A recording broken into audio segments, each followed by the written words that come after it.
Assalamualaikum warahmatullahi wabarakatuh. Perkenalkan, nama saya Abdullah Razi Husein Pasya dengan NIM 2021 Di sini saya akan menjelaskan stasiun water treatment plant, yang dimana water treatment plant ini berfungsi sebagai stasiun pendukung pada pabrik kelapa sawit yang digunakan itu memproses air untuk kebutuhan boiler, pengolahan, dan juga pada air di perumahan. Untuk selanjutnya, saya akan membuatkan alur proses pada water treatment plant.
Sebelumnya saya akan menjelaskan untuk water treatment plant itu ada dua bagian, yang dimana untuk di water treatment plant yang pertama itu ada eksternal.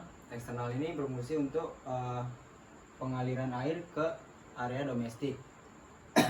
Lalu untuk yang internal ini untuk pembantuan pengolahan dan juga untuk kebutuhan pada stasiun boiler.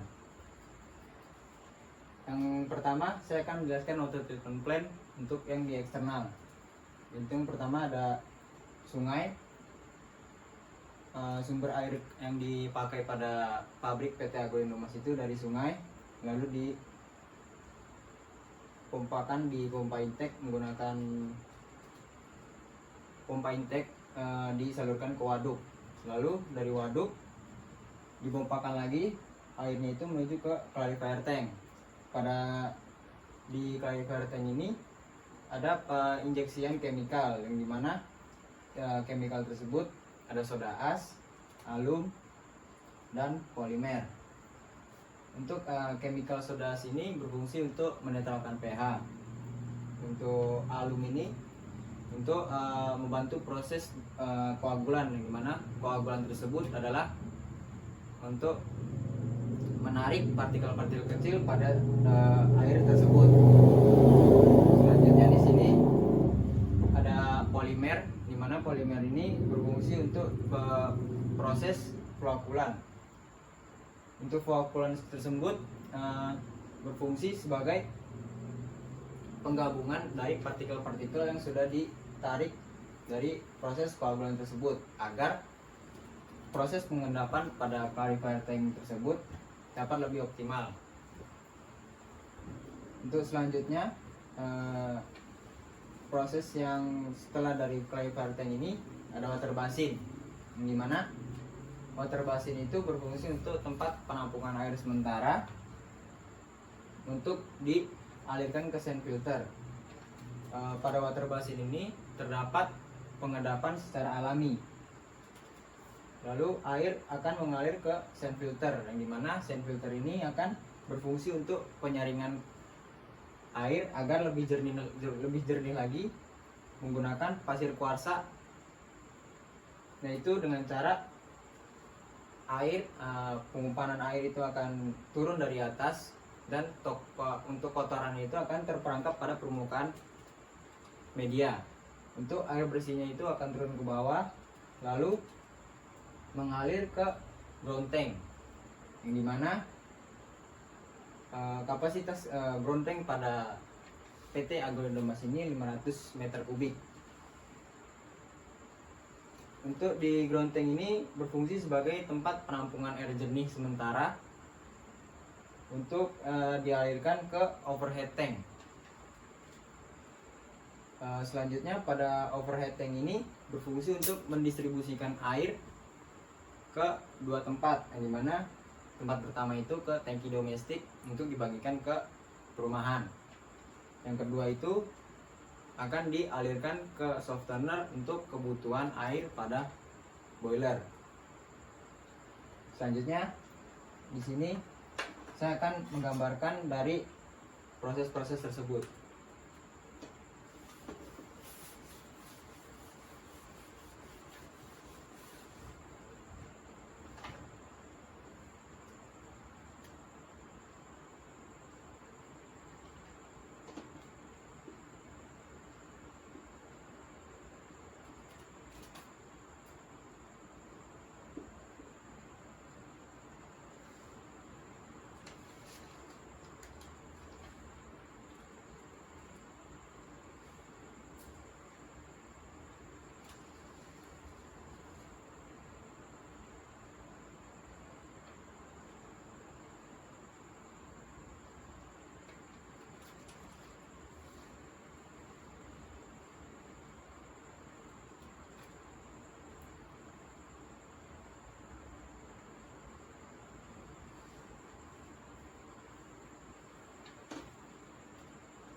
Baik, di sini saya akan menjelaskan pada gambar di sini yang untuk menjelaskan proses pada WTP eksternal, di mana untuk dari waduk itu dipompakan dengan dengan pompa intake itu ke clarifier tank, di mana pada saat clarifier tank itu melakukan proses pengendapan, di sini ada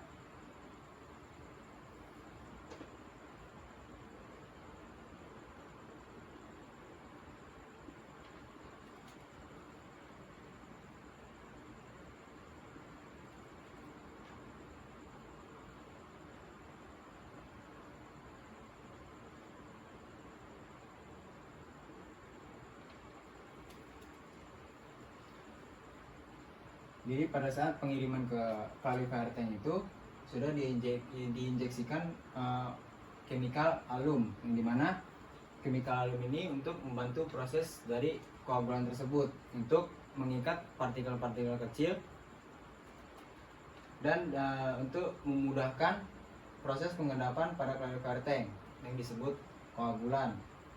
Lalu setelah air masuk ke clarifier tank itu, terdapat chemical yang diinjeksikan kepada clarifier tank ini, yaitu polimer untuk proses floabulan. Di mana floabulan ini untuk mengikat partikel-partikel koagulan tersebut menjadi besar agar mempercepat untuk retensi pengendapan tersebut. Dan juga ada penginjeksian itu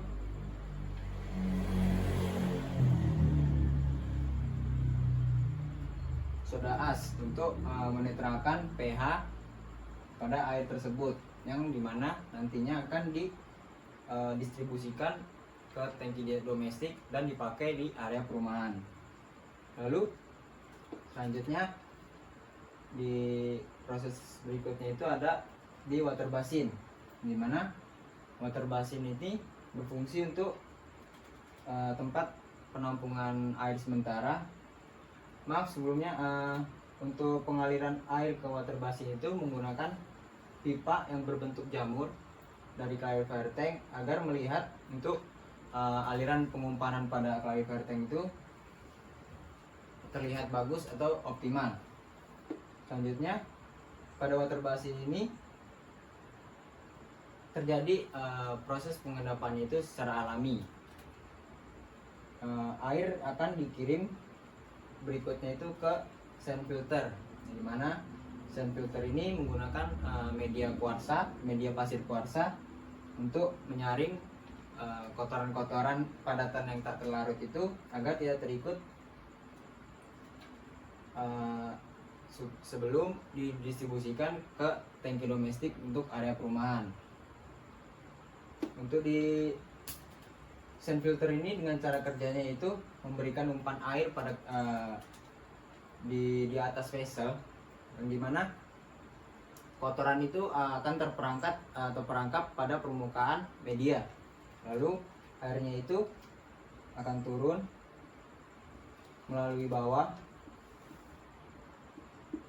dan akan melanjutkan proses ke sand filter kedua, lalu dilanjutkan proses ke ground tank, di mana ground tank ini berfungsi sebagai tempat area penampungan air jernih sementara yang akan didistribusikan ke overhead tank yang berfungsi untuk mendistribusikan air itu ke area domestik dan ke area pabrik, yang dimana untuk area pabrik tersendiri itu dikirim ke softener untuk kebutuhan air di boiler.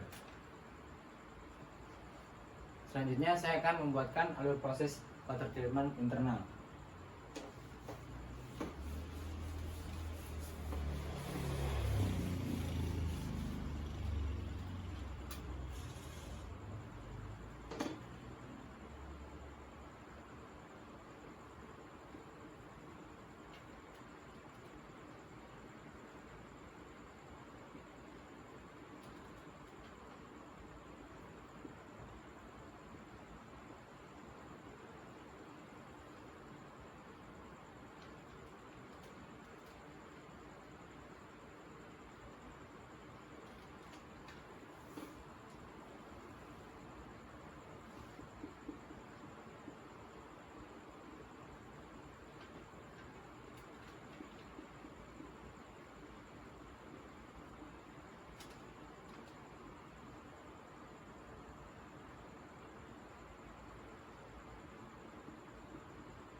Baik, di sini saya akan menjelaskan water treatment plan di internal, yaitu dari overhead tank itu akan dialirkan menuju ke softener 1 dan 2, yang dimana softener ini berfungsi untuk menghilangkan kadar kalsium dan magnesium dengan menggunakan bantuan resin dan garam. Untuk softener ini ada proses-proses yang dilakukan, yaitu ada backwash, ada penggaraman, ada slow rinse, ada fast rinse. Untuk selanjutnya, jika air sudah tampak jernih, itu akan dialirkan ke feed water tank, yang dimana feed water tank ini berfungsi sebagai tempat penampungan air sementara yang akan didistribusikan ke termoderator. Untuk feed water tank tersebut ada temperatur yang harus dijaga, dimana temperatur tersebut bersuhu 80 derajat Celcius sampai 90 derajat Celcius. Lalu setelah dialirkan ke termoderator, di situ ada temperatur suhu yang ditentukan, dimana pada pabrik PT Agroindomas ini suhu yang ditentukan yaitu 100 derajat Celcius sampai 105 derajat Celcius. Lalu ada chemical yang disuntikan itu sebelum masuk air ke upper drum boiler. Itu disuntikan chemical itu N2811, N3273, N2584. Nah, dimana untuk huruf N ini adalah nalco. Untuk nalco 2811 ini untuk menghilangkan kadar mineral pada air. N3273 ini untuk menghilangkan menghilangkan kadar korosi yang terjadi pada pipa boiler. Dan untuk N2584 ini untuk mengontrol alkalinity. Lalu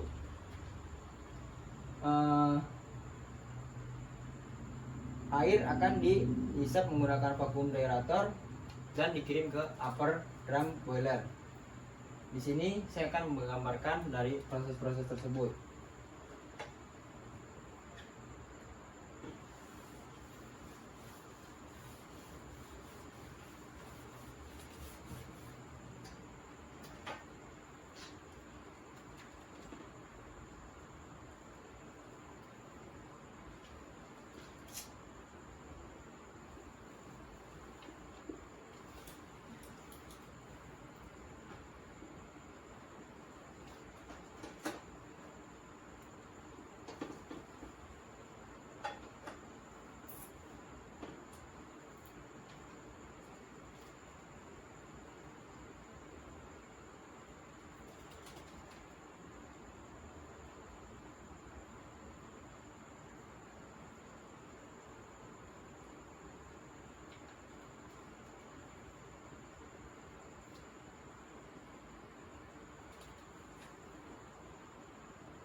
Baik, di sini dari overhead water tank itu akan mendistribusikan air ke softener, yang dimana softener ini berfungsi untuk menghilangkan kadar magnesium dan kalsium yang berada di air tersebut menggunakan bantuan resin dan garam, dimana proses yang berada pada softener ini untuk menjernihkan air yang akan diumpankan ke feed water tank. Dalam softener ini terjadi adanya backwash, yaitu untuk membersihkan kotoran-kotoran lumut yang berada di bawah atau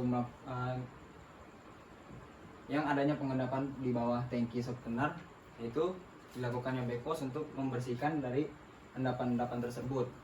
Lalu berikutnya ada penggaraman, yang dimana proses ini dilakukan untuk memberikan kadar garam atau NaCl, dan juga ada garam yang kontak dengan resin itu sekitar 8-12%. Itu dengan waktu 30 menit sampai 1 jam. Lalu untuk selanjutnya ini ada di feed water tank, yang dimana feed water tank ini bersuhu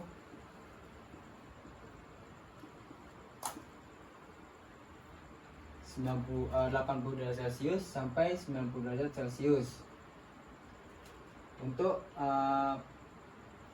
di feed water tank tersebut ada ketentuan untuk mempertahankan temperatur tersebut untuk diumpankan ke thermal derator. Lalu pada thermal derator tersebut akan mencapai suhu air itu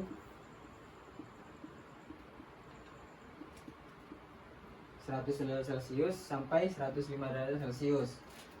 Dan pada saat pengiriman air ke upper drum boiler itu disuntikan 3 chemical dengan Nalco 2811, Nalco 3273, dan Nalco 2584 ke yang masuk ke dalam upper drum boiler. Selanjutnya di sini saya akan memberitahukan SOP yang ada pada water treatment plant.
Baiklah, berikut adalah SOP dari water treatment plant, di mana untuk pertama itu ada pada clarifier tank. SOP-nya itu bersihkan dan inspeksi clarifier tank itu setiap 3 bulan sekali, lalu catat pada logsit. Yang kedua, untuk water basin juga sama, itu dilakukannya pembersihan dan inspeksi selama 6 bulan sekali, lalu dicatat pada logsit yang ada pada stasiun WTP. Yang ketiga itu ada sand filter, melakukan backwash selama 8 jam untuk 8 jam sekali, dan secara perlahan-lahan untuk memastikan agar pasir kuarsanya itu tidak keluar dari vessel. Lalu cuci pasir kuarsa dan gravel selama 1 tahun sekali. Yang keempat itu ada softener, itu melakukan backwash setiap pagi, lalu amati backwash tersebut sampai airnya itu jernih, dan jangan sampai resin yang berada pada dalam softener itu ikut menghilang, ikut keluar. Yang kedua itu lakukan regenerasi ketika hardness air setelah softener di situ berada di atas 2 ppm. Berikutnya pada feed water tank, di sini ada pertahankan temperatur umpan air itu pada suhu 80 derajat Celcius sampai 90 derajat Celcius. Lalu untuk terakhir ada di deaerator, yang dimana pertahankan temperatur deaerator itu di 100 derajat Celcius sampai 105 derajat Celcius. Juga pastikan di dalam thermal deaerator itu terdapat tekanan sebesar berkisaran 0,34 bar. Lalu berikutnya saya akan menuliskan parameter keberhasilan mutu air pada boiler.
Baik, untuk berikut adalah parameter keberhasilan mutu air pada boiler, di mana pH-nya itu berada pada 10,5 sampai 11,5, yaitu berada pada tingkat basah. Untuk TDS ini berada di 1500.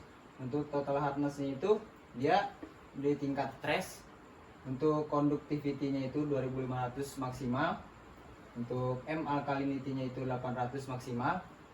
Untuk O alkalinity-nya itu minimal pada tingkat 200. Untuk fosfatnya itu berkisar 30 sampai 70. Untuk sulfitnya itu 30 sampai 50. Untuk silikanya itu maksimal 150.